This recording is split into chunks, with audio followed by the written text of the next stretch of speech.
Hello students, welcome to Arms Academy Digital. तो कैसे हैं आप? मेरा नाम है अरुण कुमार, आपका अपना केमिस्ट्री एजुकेटर। और आज अपनी 45 डेज 45 कॉन्सेप्ट सीरीज में एक और नया टॉपिक जोड़ने आया हूं, जो कि आपका चैप्टर नंबर 3 केमिकल काइनेटिक्स में से है। वैसे आपको पता ही होगा, केमिकल काइनेटिक्स अपने आप में बहुत इंपॉर्टेंट चैप्टर है, लेकिन इसमें भी जो सबसे इंपॉर्टेंट टॉपिक है वो है ऑर्डर ऑफ रिएक्शन। आज की इस वीडियो में मैं आपको zero order reaction and first order reaction समझाने वाला हूं। इसके कितने फॉर्मूलाज हैं, इसके ग्राफ्स और इस पे बेस्ड कौन से क्वेश्चंस आते हैं, वो सारी चीजें हम बेसिक से एडवांस लेवल पे करने वाले हैं। तो आ जाओ जल्दी से वीडियो में। और अगर आपने वीडियो खोल ही लिया तो एक तो पहले लाइक करो, कमेंट करो और शेयर कर दो, और साथ साथ एक कॉपी पेन लेके बैठ जाओ, क्योंकि आपको मजा आने वाला है। मजा तभी आएगा जब आप साथ साथ करोगे, तभी तो लाइव वाली फीलिंग आएगी ना, तभी तो लगेगा कि इंटरेक्टिव क्लास चल रही है। और इस पे मैं आपको सारे पीवाईक्यू भी करवाने वाला हूं, हर टाइप का क्वेश्चन मैं आपको करवा दूंगा यही एक ही वीडियो में, ठीक है। अब ऑब्वियसली छोटी वीडियो है तो मैं बहुत सारे क्वेश्चन नहीं करवा पाऊंगा, लेकिन मेरी कोशिश रहेगी मैं आपको समझा अच्छे से दूं। टॉपिक अच्छे से समझा दिया तो क्वेश्चन तो आप अपने आप ही कर लोगे, ठीक है। आ जाओ स्टार्ट करते हैं। तो सबसे पहले आता है हमारा जीरो ऑर्डर रिएक्शन। अब जीरो ऑर्डर रिएक्शन कौन सी होती है? जिसमें उसका ऑर्डर ऑफ रिएक्शन जीरो हो। अब ऑर्डर क्या हो जाएगा? उसका जीरो हो जाएगा, ये तो हमें पता है। लेकिन एक चीज और है, जो हमारी जीरो ऑर्डर रिएक्शन होती है ना, कभी भी वो हमारी कंसंट्रेशन पे डिपेंड ही नहीं करती। कैसे? देखो, आप ऐसे लिखते हो ना रेट को, के इंटू ए की पावर एन, ठीक है। एन होता है हमारा ऑर्डर ऑफ रिएक्शन। अगर ये एन की वैल्यू, अगर एन की वैल्यू जीरो हो जाए तो ये हो जाएगा के इंटू ए की पावर जीरो, ठीक है। तो ए की पावर जीरो आने का मतलब ये तो खत्म हो गया, यानी ये कंसंट्रेशन पे डिपेंड ही नहीं कर रहा। और ये क्या हो जाएगा? ए की पावर जीरो, किसी की भी पावर जीरो होती है तो वो वन हो जाता है। तो ये टोटल आ जाएगा हमारा आर इक्वल्स टू के। तो यानी कि जो हमारा रेट है वो कंसंट्रेशन पे डिपेंड नहीं कर रहा। तो जीरो ऑर्डर रिएक्शन में जो हमारा रेट होता है ना, कभी भी वो कंसंट्रेशन पे डिपेंड नहीं करता। यानी कंसंट्रेशन में आप चेंज करो, उसको बढ़ाओ या कम करो, कोई फर्क नहीं पड़ेगा, ठीक है। अब एक बार पढ़ लो। Zero order reaction is a chemical reaction where in the rate does not vary with the increase or decrease in concentration of reactants. Therefore, the rate of this reaction is always equal to rate constant of the specific reaction. Rate constant यानी K, ये मैंने आपको बता ही दिया, ठीक है। यहाँ पर के हमारा रेट कांस्टेंट है, ए जो है हमारी कंसंट्रेशन है, और डी अपॉन डी टी क्या दिखा रहा है? चेंज इन कंसंट्रेशन दिखा रहा है। अब इस केस में तो ये डिपेंड नहीं कर रहा था कंसंट्रेशन पे, लेकिन फर्स्ट और सेकंड ऑर्डर में तो करेगा, क्योंकि यहाँ पर मैंने क्या लिखा? के इंटू ए की पावर एन। अगर एन की वैल्यू सपोज करो वन होती तो क्या हो जाता? तो रेट हो जाता मेरा आर इक्वल्स टू के इंटू ए। ये मेरी फिर फर्स्ट ऑर्डर रिएक्शन हो जाती। तो अब मैं नेक्स्ट आपको करवाऊंगा फर्स्ट ऑर्डर रिएक्शन, ठीक है।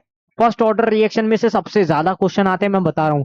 इसके जो ग्राफ्स आएंगे और इसकी जो मतलब फॉर्मुलाज, इंटीग्रेटेड रेट लो है, उस पर बहुत क्वेश्चन आए, ठीक है। वो भी मैं आपको अभी समझाऊंगा, पहले इसको समझो।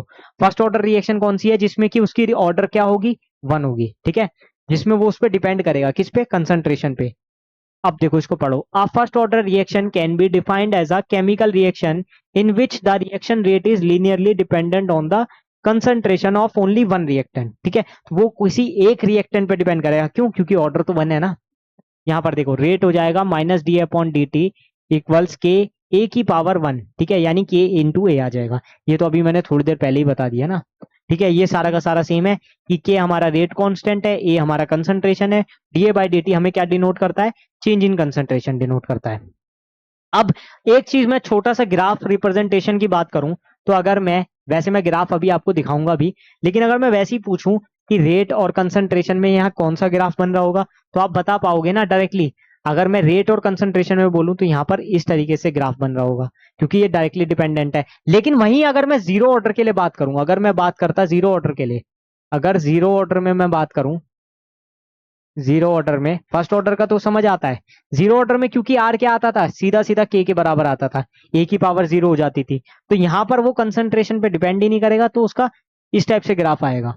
अभी मैं आपको ग्राफ दिखाऊंगा, चिंता मत करो, ठीक है। ये तो मैंने जस्ट आपको समझाया, ग्राफ के लिए मैंने अलग से बना रखा है, क्योंकि ग्राफ समझाने से पहले मुझे आपको सारे के सारे फॉर्मुलेज दिखाने होंगे, ठीक है, तभी आपको ग्राफ समझ आ पाएगा, ठीक है। अब यहाँ पर देखो, फर्स्ट ऑर्डर रिएक्शन में ये रिएक्टेंट है, रिएक्टेंट से बना प्रोडक्ट। स्टेप वन, रिएक्टेंट लो लिखो, रेट लो लिखो। तो रेट लो लिखा मैंने, minus D upon D T equal to K. अब इसको जैसे ही मैं इंट्रीगेट करूंगा ना, इंट्रीगेट करके बोथ साइड में, ये वैसे आपने पढ़ रखा होगा क्लास 12th में भी, इसका आपने डेरिवेशन भी कर रखा होगा। ये पूरा सॉल्व करके यहाँ तक आ जाता था। इसको इस टाइप से भी लिखते थे या फिर लॉग की फॉर्म में भी इसको लिख सकते हैं। कैसे लिख सकते हैं? देखो अगर मैं इसको यहाँ से चेंज करता हूँ लॉग की फॉर्म में लिखने के लिए, तो देखो के टी को उधर ले आओ, इसे इधर ले जाओ, तो ये हो जाएगा L N A not minus L N A equals to K T.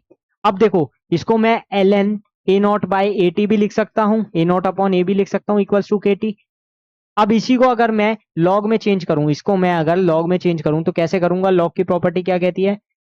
अगर मैं नेचुरल लॉग हटा रहा हूं तो उसमें मल्टीप्लाई करूंगा 2.303 से।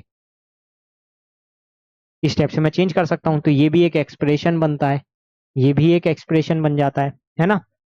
तो ऐसे भी आप लिख सकते हो, ऐसे चाहोगे ऐसे भी लिख सकते हो, वो आपके ऊपर है। मैं लॉग में इसलिए लिख रहा हूं क्योंकि वैल्यूज पुट अप करके सॉल्व करने में हमें थोड़ा सा इजी लगता है, थोड़ा सा, तो इसीलिए मैं ये वाला एक्सप्रेशन ज्यादा यूज करता हूं। अब देखो इसी टाइप से जैसे मैंने आपका फर्स्ट ऑर्डर का ये निकाल दिया ना, वैसे जीरो ऑर्डर का भी निकल जाता है। जीरो ऑर्डर में क्या आता है? इंटीग्रेटेड रेट लो, ये याद कर लो, A equals to A not minus के टी। ठीक है, टी हाफ क्या होता है इसका? ए नॉट अपॉन टू के होता है। किसके लिए? जीरो ऑर्डर के लिए। जीरो ऑर्डर के लिए हाफ लाइफ होता है T half A not by two के। अरे अरे अरे, और इसके लिए क्या होता है? इसके लिए होता है फर्स्ट ऑर्डर के लिए, फर्स्ट ऑर्डर के लिए इसके लिए होगा टी हाफ 0.693 अपॉन के। फर्स्ट ऑर्डर के लिए ये आता है और जीरो ऑर्डर के लिए ये आता है। ठीक है ना? और बाकी इंटीग्रेटेड रेट लो आपको बता ही दिया, जीरो ऑर्डर का आता है equals to A not minus के टी। पूरा मैं सॉल्व करके इसलिए नहीं दिखा रहा हूँ क्योंकि वीडियो फिर बहुत लंबी हो जाएगी, मुझे वीडियो को लंबा बिल्कुल नहीं करना है, इसलिए मैं आपको डायरेक्टली फॉर्मुलास बता रहा हूँ। ये तो आपको पता ही है, डिफरेंशियल रेट लो, ये तो सबको पता होता है, मामूली सा है। ठीक है ना? ये वाले याद कर लो, लेकिन मेनली आपका ये है। ठीक है, क्योंकि इस पे आपको मैं ग्राफ समझाने वाला हूँ, इसमें मैं आपको ग्राफ समझाऊंगा। नेक्स्ट पार्ट में हम ग्राफ ही समझते हैं इसके। देखो ये मेनली दो ग्राफ है, एक दो ग्राफ मैं और आपको अपने से बताने वाला हूं, पहले आप ये एक दो ग्राफ समझो। जैसे जीरो ऑर्डर के लिए देखो क्या होता है, रेट और कंसंट्रेशन के बीच में कांस्टेंट होता है। क्यों? क्योंकि आर क्या हो जाता है जीरो ऑर्डर में? के हो जाता है, के इंटू ए की पावर जीरो होता है, तो इस पे डिपेंड ही नहीं कर रहा है, तो यानी कि क्या है? कांस्टेंट है। ठीक है, और वहीं अगर मैं ए वर्सेस टी की बात करूं, यानी कंसंट्रेशन वर्सेस टाइम, तो उसमें ये वाला एक्सप्रेशन काम आएगा। देखो A equals to A not minus के टी वाला, कौन सा वाला? A equals to A not minus के टी। तो यहां से अगर आप देखो तो स्ट्रेट लाइन वाला ग्राफ बन रहा है ना, ये कहीं ना कहीं क्या बन रहा है? स्ट्रेट लाइन वाला graph, C plus M X. ऐसे अगर मैं लिखूं तो यहाँ से एक्स मेरा ये हो गया और यहाँ पर मेरी एक्स टू टी हो गया, और यहाँ पर स्लोप हो जाएगी माइनस के। तो देखो स्लोप माइनस आ गई, इसका मतलब स्ट्रेट लाइन तो होगा, लेकिन क्या होगा स्ट्रेट लाइन में भी? डिक्रीजिंग वाला, तो ये वाला ग्राफ बन जाएगा। ठीक है, अब फर्स्ट ऑर्डर के लिए कई बार हाफ लाइफ में भी आ जाता है और कंसंट्रेशन में। जैसे कि अगर सपोज करो इस टाइप से जीरो ऑर्डर के लिए हाफ लाइफ और कंसंट्रेशन में आ जाए, अगर इस टाइप से आ जाए अगर, तो देखो यहाँ पर ऑलवेज डिक्रीजिंग ग्राफ हो जाएगा। क्यों? क्योंकि ए नोट पे वो डायरेक्टली प्रोपोर्शनल होता है, ए नोट के वो क्या होता है? डायरेक्टली प्रोपोर्शनल होता है। अब आ जाता है फर्स्ट ऑर्डर में। फर्स्ट ऑर्डर में देखो क्या होता है, रेट और कंसंट्रेशन के बीच में कौन सा ग्राफ बनेगा? यहाँ पर तो सीधी बात है, यहाँ पर क्या होता है? आर इक्वल्स टू के इंटू ए की पावर वन होता है। अब यहां पर देखो के इंटू ए की पावर वन, यानी ये इस पे डायरेक्टली प्रोपोर्शनल है, यानी कि आर क्या है? डायरेक्टली प्रोपोर्शनल है किसके? ए के। तो यहां पर क्या होगा? स्ट्रेट लाइन ग्राफ होगा और ऑलवेज इंक्रीजिंग वाला होगा, ये वाला।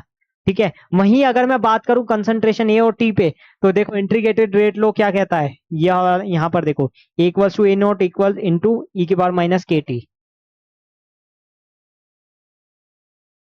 तो एक्सपोनेंशियल आ रहा है ना, ए और टी के बीच में एक्सपोनेंशियल ई की पावर माइनस के आ रहा है, तो एक्सपोनेंशियली ग्राफ होगा, लेकिन ई की पावर माइनस के है तो कैसा होगा? इस टाइप से होगा ग्राफ। ठीक है, मैथमेटिक्स वाले बच्चे हो, आपको आता जरूर होगा, क्योंकि आप जेई की तैयारी कर रहे हो, तो ये सब तो आपको आना चाहिए। अब मेन चीज ये नहीं है, फर्स्ट ऑर्डर में से ज्यादातर जो ग्राफ के क्वेश्चन आते हैं वो इसमें से आते हैं।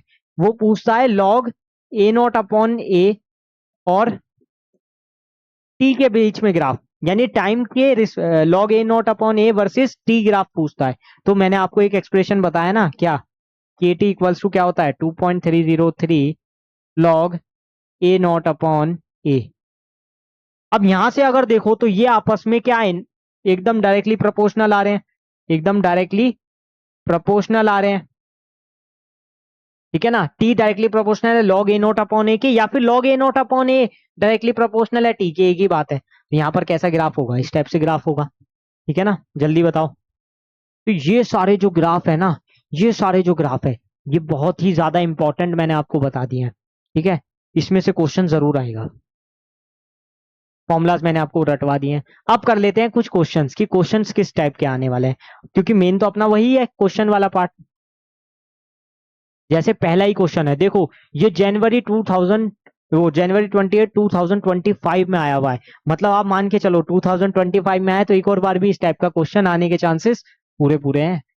इसमें क्या बोल रहा है, consider the elementary reaction, reaction ये दी हुई है। If the volume of reaction mixture is suddenly reduced to 1/3 of its volume, the reaction rate will become x times of the original reaction rate. The value of x is. देखो इसको करने का एक तो तरीका लंबा वाला। मैं लंबा वाला तरीका क्यों बताऊं कि आप ये पहचानो कौन से टाइप की रिएक्शन है, ये है वो है, नहीं। मैं आपको सिंपल सीधे सीधे सीधे बताता हूँ। एलिमेंट्री रिएक्शन है, रेट कैसे लिखेंगे इसका, के इंटू ए की पावर 1, क्योंकि यहाँ पर कोई भी कोफिशिएंट नहीं है इसके पास में, और बी का, क्योंकि कंसंट्रेशन किसकी डिपेंड करती है, रिएक्टेंट की, ए की पावर 1 बी की पावर 1, या फिर आर इक्वल्स टू के इंटू ए इंटू बी। अब कंसंट्रेशन होती क्या है, कंसंट्रेशन अगर आपको पता हो वो होती है N upon V, N upon V होती है, ये तो सबको पता है ना। ठीक है ना, ये तो यार बच्चे बच्चे को पता है, concentration number of moles upon volume of solution. अब यहाँ पर चेंज किस में हो रहा है, वॉल्यूम में ही तो चेंज हो रहा है। वॉल्यूम चेंज हो जा रहा है V/3 में, क्योंकि यहाँ बोल रहा है ना, volume of reaction mixture is suddenly reduce to 1/3 of its initial volume. मतलब सपोज करो जो हमारा इनिशियल वॉल्यूम था वो अगर V था तो वो कितना हो गया है, अब V/3 हो गया है। तो वो चेंज किस में करेगा, कंसंट्रेशन में चेंज करेगा। तो रेट ऑफ रिएक्शन में भी तो चेंज होगा, होगा कि नहीं होगा। जैसे सपोज करो ये पहले ऐसे लिखा था, अब R डैश जो होगा वो भी तो चेंज हो जाएगा। तो वो क्या हो जाएगा, ए, इसको इस टाइप से लिखो ए डैश, और ये हो जाएगा बी डैश।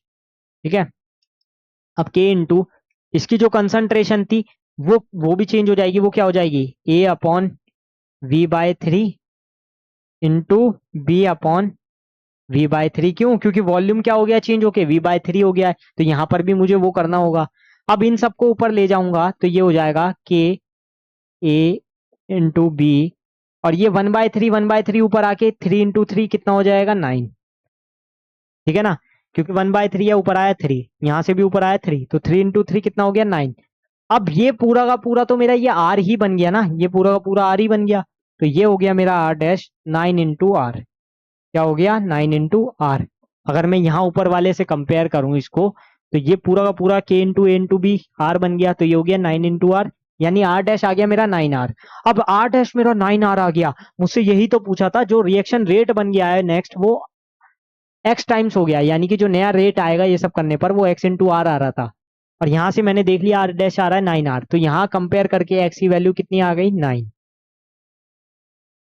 तो आंसर इज 9। एक बार देख लो इस क्वेश्चन को अच्छे से, क्या किया हमने।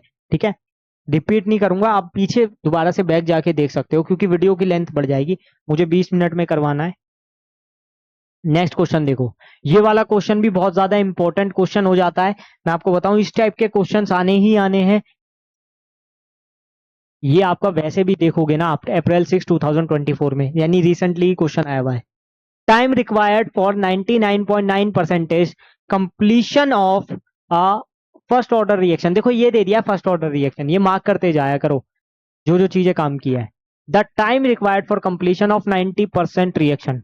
अब देखो इस टाइप के क्वेश्चन आपको बहुत देखने को मिलेंगे कि 99.9% हो गई, 90% हो गई, कितना बचा, क्या हुआ, कैसे करोगे सॉल्व।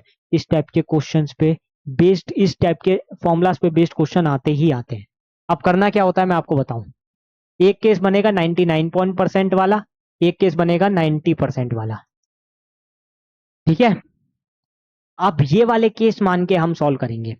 देखो 99.9% वाले केस में इनिशियल कंसंट्रेशन मानो 100, तो बची हुई कंसंट्रेशन कितनी हो जाएगी, 100 माइनस 99.9 हो जाएगी, है ना। 100 माइनस 99.9 मतलब कितना हो गया,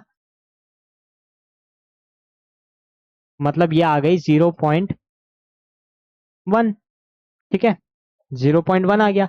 अब यहां पर इस वाले केस में अगर मैं देखूं तो इसके केस में इनिशियल कंसंट्रेशन कितनी होगी, इसके केस में भी इनिशियल कंसंट्रेशन 100 है, और बची कितनी 100 माइनस 90% डिसोसिएट हो गया, तो उतना माइनस कर दो, 100 माइनस 90 यानी कि बचा कितना 10। ठीक है, अब इन दोनों केसेस में मुझे क्या निकालने हैं, रेट कांस्टेंट निकालने हैं। इन दोनों केसेस में मैं रेट कांस्टेंट यानी के निकाल लूंगा या फिर टाइम निकाल लूंगा। ठीक है, के मत निकालो, टाइम निकालो, टी टी भी निकाल सकते हैं, k t equals to 2.303 log A naught upon A वाले फॉर्मूले से। ठीक है, फॉर्मूला वही रखेंगे, इसको बस क्या करो, के को अपॉन में ले जाओ।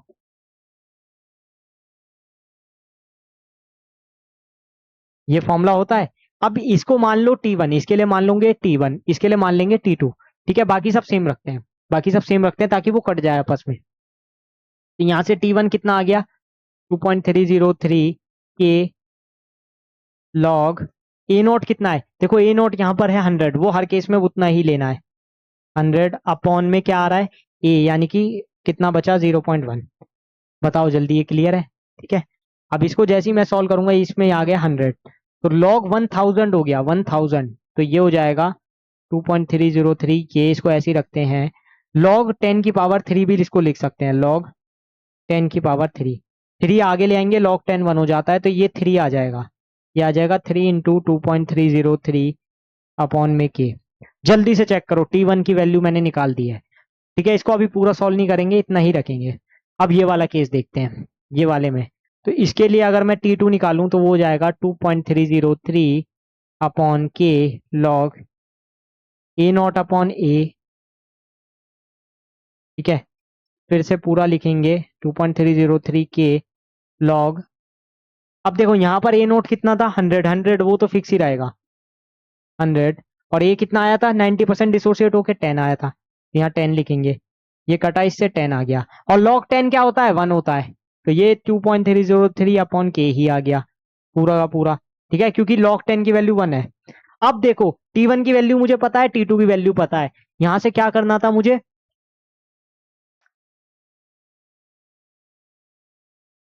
T1/T2 निकालते हैं एक बार। ठीक है ना, कितना हो जाएगा, ये था 3 इंटू 2.303 अपॉन के, और ये हो जाएगा इंटू 2.303 इंटू के से के कैंसल, 2.303 से 3 कैंसल, T1 T2 आ गया ये, तो T1 हमारा एक तरीके से 3 इंटू T2 है, या ऐसे भी देखोगे ना तो इसकी वैल्यू 3 इंटू 2.303 अपॉन के आ रही है, इसकी 2.303 अपॉन के आ रही है, तो वैसे भी पता चल रहा है T1 3 टाइम्स है T2 का। ठीक है ना, और यही मुझे बताना था सिर्फ कि कितने टाइम्स आता है, ये पूछा था, time required for this this percent completion of a first order reaction is that times of 90%। तो 90% का जो आ रहा था T2 वो आ रहा था मेरा इतना, और 99.9% का T1 आ रहा था मेरा इतना, और ये इसका 3 टाइम्स है, तो आंसर हो जाएगा 3, तो इसका 3 टाइम्स हो जाएगा। जल्दी से बताओ समझ में आया क्या, आ गया होगा आई थिंक। ठीक है, ये अच्छे क्वेश्चन है इस टाइप के, इसके क्वेश्चन थोड़े बड़े ही होते हैं। नेक्स्ट क्वेश्चन है, which of the following graphs most appropriately represent a zero order reaction. देखा आ गया ना ग्राफ का क्वेश्चन, और ये 2025 में ही आया हुआ है, जनवरी 23 2025 में इस टाइप के क्वेश्चन आते ही आते हैं। अब इसमें देखो सारे ग्राफ देखो तो सब में या तो रिएक्शन कंसंट्रेशन पे दिया है, सिर्फ ये एक ही रिएक्शन रेट और टाइम का है, तो मेरे को सिर्फ रिएक्शन कंसंट्रेशन और टाइम के लिए देखना है, किसके लिए जीरो ऑर्डर के लिए ना। तो देखो होता क्या था,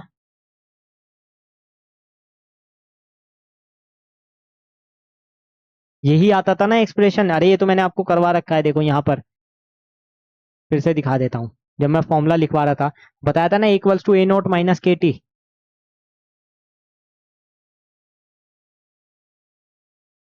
तो देखो यहाँ से अगर आप देखो तो रिएक्शन कंसंट्रेशन, इनिशियल तो नहीं बोलिए ना, सिर्फ रिएक्शन कंसंट्रेशन तो ए मानेंगे।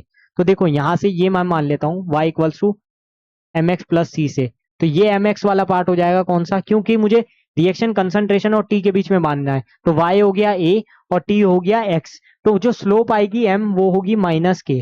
तो यानी हाँ स्ट्रेट लाइन तो होगा, स्ट्रेट लाइन ग्राफ तो है, लेकिन क्योंकि स्लोप माइनस में है तो कैसी होगी, ऑलवेज डिक्रीजिंग होगी, तो यानी कि मेरी इस टाइप से ग्राफ बनेगा। ए और टी के बारे में अगर मैं बताऊं तो कुछ इस टाइप से ग्राफ बनना चाहिए। ठीक है, इस टाइप का ग्राफ बनना चाहिए, आप देख लो कौन सा ग्राफ इस टाइप का बन रहा है, ये तो मैंने रफली बनाया है, वैसे आप इसमें मैच करो, क्या कांस्टेंट रहेगा, नहीं, हाँ रिएक्शन कंसंट्रेशन का नहीं, लेकिन रेट और टाइम का कांस्टेंट रहता है। ये ये सही है, आई थिंक बी सही है। ये भी गलत है, एक्सपोनेंशियल तो है नहीं, ये तो बिल्कुल ही गलत है, क्योंकि ये रिएक्शन रेट और टाइम के बीच में दिया है, और रिएक्शन रेट और टाइम में हम क्यों निकालें, हमें तो सिर्फ कंसंट्रेशन और टाइम का देखना था, वो मैच कर गया, खत्म बात। एक last question, one last question, ठीक है, मजा आ जाएगा। The rate of first order reaction is 0.04 mole litre inverse second inverse at 10 minutes and 0.03 mole litre inverse second inverse at 20 minutes after initiation half life on the reaction is this. ठीक है, तो मुझसे यहाँ पर half life का पूछा है। अब देखो हाफ लाइफ का क्वेश्चन आ गया एक, मैंने कहा था ना हर टाइप का एक एक क्वेश्चन करवाऊंगा, देखो आ गया हाफ लाइफ का। और ये क्वेश्चन आपका एनसीईआरटी में भी है और जनवरी 30 2024 शिफ्ट में भी आया है। मैंने कहा ना इसमें से एक ना एक क्वेश्चन आपका किसी ना किसी शिफ्ट में आना ही आना है। अब इसको करना कैसे है, इसका मैं पहले से सॉल्यूशन लिख लाया हूं, क्योंकि थोड़ी सी कैलकुलेशन थी, आपका टाइम बचाना था। तो देखो R1 मान लेते हैं, किसके लिए, फर्स्ट वाले के लिए R1 मान लेते हैं, सेकंड वाले को R2 मान लेते हैं, ठीक है। तो दोनों की वैल्यूज मैंने पुट अप करी, यहाँ पर इसकी दी थी और यहाँ इसकी दी थी। ये मुझे दिया 10 मिनट्स पे, ये मुझे कितने पे दिया है, 10 मिनट्स पे, तो T1 यहाँ पर 10 मिनट, ठीक है। और ये दिया है मेरे को T2 यानी कि 20 मिनट्स पे। अब मुझे पता है कि कंसंट्रेशन होता है आर अपॉन के, क्योंकि आर की वैल्यू क्या होती है, रेट कैसे निकालते हैं, ए इंटू ए होता है, ठीक है ना, फर्स्ट ऑर्डर रिएक्शन के लिए आर इक्वल्स टू के इंटू ए होता है। तो यहां से मैं लिख सकता हूँ इक्वल्स टू क्या, आर अपॉन के। तो इसी से मैंने क्या किया, जो कंसंट्रेशन रहेगी वो मैं आपको आर और अपॉन के में करके लिख लूंगा। अब फॉर्मूला क्या होता है मेरा फर्स्ट ऑर्डर रिएक्शन का, k equals to 2.303 upon t log A naught upon A. अब देखो इनिशियल मेरी रहेगी 10, क्योंकि यहाँ पर स्टार्ट कहां से कर रहा हूँ, 10 से, तो ये मेरी इनिशियल कंसंट्रेशन है, 20 मेरी फाइनल कंसंट्रेशन है, ठीक है, जो बचा। अब देखो एट 10 पे मेरी इनिशियल है, एट 20 पे मेरी फाइनल है, तो देखो यहाँ पर 2.303 लिखा, अपॉन में 20 माइनस 10 कर देंगे टोटल टाइम निकालने के लिए, इनटू लॉग ए नोट कितना था 0.04 अपॉन के, इनटू ए कितना हो जाएगा 20 मिनट्स पे मेरा 0.03 अपॉन के। तो इसको पूरा सॉल्व करूंगा तो मैं 4/3 आ जाएगा, लॉग 4/3, और ये 20 माइनस 10 10 आ जाएगा। अब इसको जब मैं पूरा सॉल्व कर रहा हूँ, ये देखो ये सॉल्यूशन लिखा हुआ है, आप खुद भी पढ़ के समझ सकते हो। जब मैं इसको पूरा सॉल्व कर रहा हूँ तो ये आया 0.0287, ये आ गया मेरा रेट कांस्टेंट। रेट कांस्टेंट निकाल लिया, क्योंकि रेट कांस्टेंट निकालना जरूरी था हाफ लाइफ के लिए। हाफ लाइफ का फॉर्मूला क्या होता है, 0.693 अपॉन के, तो यहाँ पर मैंने पुट कर दिया। अब जैसे ही मैंने यहाँ पर पुट किया के की वैल्यू के साथ में, तो मेरा आंसर आया 24.1 मिनट। जल्दी बताओ क्लियर है कि नहीं। ये वाला आप सॉल्यूशन पढ़ के भी समझ सकते हो, वैसे मैंने आपको बता दिया कैसे करना है। मेन जो इसमें क्लिक था वो था कि इनिशियल हमें मानना है 10 मिनट्स पे, और उसके बाद ए हमें मानना है 20 मिनट्स पे। ये जिसने समझ लिया वो कर लेगा ये वाला क्वेश्चन, ठीक है। बताओ क्लियर है। तो बस ये था, जल्दी जल्दी हमने इस टॉपिक को पूरा कवर कर लिया है, और इसी के साथ आपके फिजिकल केमिस्ट्री के लगभग सारे टॉपिक्स क्लियर हो चुके हैं। अब आप मुझे आगे बताइए कौन से टॉपिक पे आप ये हमारा 45 डेज 45 कॉन्सेप्ट्स में चाहेंगे, हम उसी टॉपिक्स के ऊपर बना देंगे, ठीक है। लेकिन आप अच्छे से लिख के बताओ, क्योंकि आपका जो सजेशन है वो अपने लिए मैटर जरूर करता है, ठीक है। मिलते हैं नेक्स्ट वीडियो में। Thanks for watching and stay tuned with us.